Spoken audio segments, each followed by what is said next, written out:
बाराबंकी से बड़ी खबर। बाराबंकी में कोरोना पॉजिटिव केस बराबर बढ़ रहे हैं, जिसके बारे में जिला अधिकारी डॉक्टर आदर्श सिंह ने वीडियो जारी कर जनपद वासियों को क्या संदेश दिया, सुनिए जरा। नमस्कार। आज दिनांक 13 मई 2020 में जिलाधिकारी बाराबंकी जनपद बाराबंकी के सभी नागरिकों को अवगत कराना चाहता हूं। जैसा आप सबके संज्ञान में है, अब तक हमारे जनपद में कोरोना वायरस से 7 लोग ग्रसित हुए हैं। उसमें से एक व्यक्ति पूर्व में ही पूर्ण रूप से उपचारित हो चुका है। इस प्रकार से हमारे जनपद के 6 एक्टिव केसेस हैं, जो कि सुल्तानपुर में जो लेवल 1 का मंडलीय चिकित्सालय चिन्हित किया गया है, वहाँ पर उनका उपचार चल रहा है।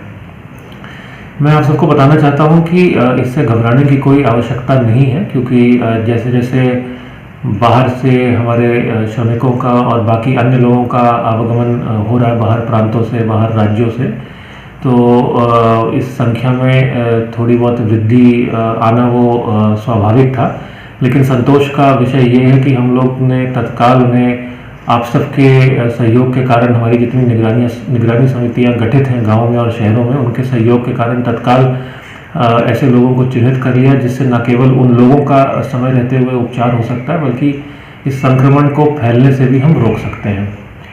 यहाँ मैं एक बात से आप सबको और अवगत कराना चाहता हूँ कि जो हमारी निगरानी समितियाँ हैं, मुझे ऐसा लगता है कि ये कार्य अच्छा कर रही हैं, लेकिन इन्हें और मजबूती से और अच्छी तरीके से कार्य करने की आवश्यकता है। इनके कुछ मुख्य दायित्व हैं, जिसमें से सबसे प्राथमिक दायित्व ये है कि ये सुनिश्चित करेंगे कि जो भी व्यक्ति बाहर जनपद से या बाहर प्रांत से आया है, वो अनिवार्य रूप से 21 दिन तक अपने घर में ही क्वारंटीन रहे, और ये प्रेफरेबल होगा कि वो घर में भी एक अलग कमरा यदि संभव हो तो वहाँ पर क्वारंटीन रहे।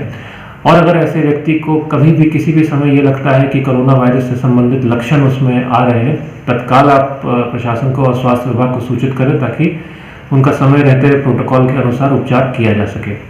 साथ ही यदि अनौपचारिक लोग से भी लोग सड़क के माध्यम से या किसी अन्य माध्यम से आपके गांव या आपके वार्ड में पहुंचते हैं, तो उनकी भी तत्काल आप सूचना दीजिए, और उनके लिए भी यही प्रोटोकॉल लागू होगा। यदि उनमें लक्षण है तब हम उन्हें फैसिलिटी क्वारंटीन में रखेंगे, यदि लक्षण नहीं है तो अनिवार्य रूप से वो 21 दिन तक घर में ही क्वारंटीन में रहेंगे। इन निगरानी समितियों में आप सब जानते हैं कि प्रधान हैं हमारे वार्ड के सभासद हैं, वहाँ के कोटेदार, ANM, लेखपाल, सचिव, ये सारे उसके मेंबरान हैं। और इसका उद्देश्य यही था कि अब ये लड़ाई और ये निगरानी ग्राम और संबंधित वार्ड को करना है, क्योंकि तभी ये संभव है कि हम लोग को सूचना सही समय पर मिल सके और हम लोग कार्रवाई सुनिश्चित कर सकें। सभी लोगों को आरोग्य सेतु ऐप डाउनलोड करने की आवश्यकता के बारे में मैं पहले भी कह चुका हूँ। ये न केवल हमारे कंटेनमेंट जोन के लिए आवश्यक है, बल्कि पूरे जनपद के लिए। और इसमें मैं आपको आश्वस्त करना चाहता हूँ, इसमें आपका डेटा पूरी तरीके से सुरक्षित है। ये डेटा, इंडिविजुअल डेटा, केवल और केवल संबंधित जिले के जिलाधिकारी के पास ही इसका पासवर्ड होता है, और OTP कोड उनके COG मोबाइल पर आता है, और तभी वो इसको एक्सेस कर सकते हैं।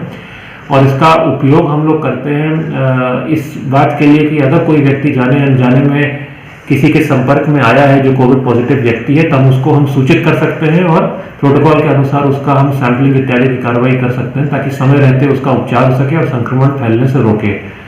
आपकी जानकारी के लिए अब तक हमारे जनपद में 17 लोगों की सूची मेरे पास उपलब्ध हुई है इस पोर्टल के माध्यम से, जो कि जाने अनजाने में शायद किसी कोविड पॉजिटिव व्यक्ति के संपर्क में आए थे। उन 17 लोगों से हम लोगों ने संपर्क स्थापित किया है। प्रोटोकॉल के अनुसार उनकी हम जो भी कार्रवाई है वो सुनिश्चित करेंगे, ताकि वो भी सुरक्षित रह सके और अन्य लोग भी सुरक्षित रह सकें। लेकिन ये सब तभी संभव है जब हम में से प्रत्येक नगरवासी, जब हम में से प्रत्येक जनपदवासी इस ऐप को अपने मोबाइल फोन पर अनिवार्य रूप से डाउनलोड करें। आज के लिए अंतिम बिंदु ये है कि आज मैं और कप्तान साहब नगरीय क्षेत्रों में भ्रमण पर निकले थे, और हम लोग ने देखा कि कई दुकानों में ना दुकानदारों द्वारा ना हमारे जनपद वासियों द्वारा लॉकडाउन के नियमों को पालन किया जा रहा है। ये बहुत हानिकारक सिद्ध होगा हमारी सेहत के लिए। आप सबसे पुनः अनुरोध है कि सामाजिक दूरी, सैनिटाइजेशन, मास्क इत्यादि का प्रयोग करना और घर से कम निकलना, ये हमें अपने जीवन का एक अभिन्न अंग बनाना पड़ेगा। एक अपनी जीवन शैली में हमें एक स्थायी परिवर्तन लाना पड़ेगा। लॉकडाउन की अवधि के उपरांत भी ये बहुत आवश्यक होगा।